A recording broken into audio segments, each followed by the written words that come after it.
Hi, I'm Sam, and I was only 12 when I solved a murder. You see, my dad is the sheriff of our small town, and around here is a local hero. As expected, he is also my personal hero and role model. So, it's not a surprise to anyone that I want to be a cop just like him when I grow up. My mum doesn't appreciate it much, but she also doesn't much talk about it. For me, being a real-life cop has always been my fantasy. I read books a lot. Mystery and crime novels are my favourites, and on many occasions I try to figure out who the killer is right from the start of a mystery novel. Most of the times, my guess is accurate. But I know merely solving crimes in novels doesn't make me a cop. Little did I know I would have the chance to solve one in real life at a very early age. One day something unusual happened in our small town. There was a murder and the whole town was in shock. 16-year-old Jane had been killed in her own house, right in her bedroom, and everyone was talking about it. In my small town, everyone knows everyone, and news here travels really fast. Not much happens around here. Just a few burglaries once in a while, and the petty criminals get busted almost every time. Someone getting killed was unheard of. These people needed answers, and the cops were under a lot of pressure. I was terrified when I heard the news. Why would anyone kill Jane? She's one of those kind and cool girls who's loved by everyone. I couldn't grasp what happened. My dad was really confused about the murder. He had not had to investigate a murder for a very long time. He was sincerely concerned about the safety of the people, and the fact that a killer might be on the loose really ticked him off. My dad and his best friend, another cop at the police department, had been working on the case for some days. They have been digging for answers and clues to unravel the mystery, and they were getting really frantic because they couldn't find any hint. I knew how frustrating the situation was for my dad, but what I couldn't understand was what would a teenage girl do to deserve to be killed?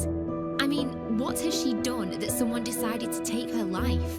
Everyone in the town was tense, and the situation was pretty much the same in school as well. People wouldn't stop talking about the murder. Rumours started flying around in the school. Dad says people are scared of things they don't understand, and when people get scared, they will always make up stories. With all the stories and rumours, I was getting more scared myself. What if the killer is never found and he kills again? What if he is after young girls? What if he comes after me or one of my friends? The whole situation was putting me and everyone else on edge. I wished my dad would just find the killer already. I knew he was trying his best. Every night he would spend hours on the front porch with his friend discussing the case and their findings so far. Dad has no issues with me hanging around, and I sometimes listen in on their conversation, but I rarely say anything. I got to learn a lot about the case this way. Dad's friend was convinced that the murder was a case of a burglary gone wrong. In their conversations, I overheard them say that the victim was killed with what they term a weapon of opportunity. She was bashed in the head with a table lamp, which meant whoever killed her hadn't really intended to because they had no weapon. But my dad said since the house bears no sign of being burgled, then whoever killed her had access to the house and must have been close to the victim and not just some random burglar. But who would have killed Jane? Her parents are always away on business, and on this particular night, she was alone as usual. She didn't have many friends too. In fact, she had just one close friend named Tori, and the cops don't think she could have done it either. Dad said Jane was supposed to go to a concert that night, but Tori told her she'll miss it.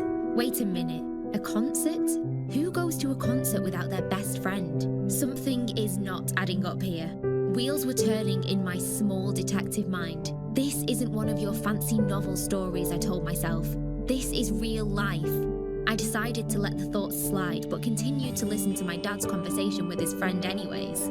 The next day at school was just like the last. Everyone was still talking about Jane's murder, and the stories were getting weirder and scarier. I started thinking more about it, wondering if there was any way I could help find the killer. Just like everyone else, the thought of a killer roaming the streets freely in our small town scared me, and I felt as responsible to find him. The next day, Dad's friend came over to go over the details of the murder like they usually do. This time, I was listening in on their conversation with rapt attention. Dad's friend insists on the burglary theory, but he can't prove anything is missing in the room. The girl's purse, phone, and other valuables were right there in the room where she was murdered, and none of those things had been stolen. With nothing missing, it's hard to conclude. For a moment, I let the little detective in me set to work. I think long and hard for a while. and come up with nothing. I searched for clues based on what I've heard so far, but still couldn't come up with anything. Heck, being a cop isn't easy. My head hurts already from thinking too much. Then, a thought crossed my mind. Maybe something is indeed missing, but the cops don't even know it yet. Did you check the girl's closet? I asked, cutting into their conversation. I know I shouldn't have done that, but the theory forming in my mind was simply too exciting to ignore. I wonder what my dad would think about me listening in on their conversation, or even cutting in the way I did. Dad and his friend looked at me confused, but he answered all the same. Yes, we did check the closet. Nothing seemed to be missing there. It was a jungle in there, Dad's friend says. Lots of bags and a few shoes. Did he just say a few shoes? Everyone at school knows Jane had tons of shoes. Where did all the shoes go? I zoned off for a moment and got excited. If shoes were missing, then a girl might be the thief and killer. And the closet suspect here is Tori.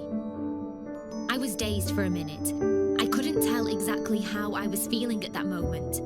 While I was excited at the prospects of my discovery, I wasn't quite sure about telling my dad yet.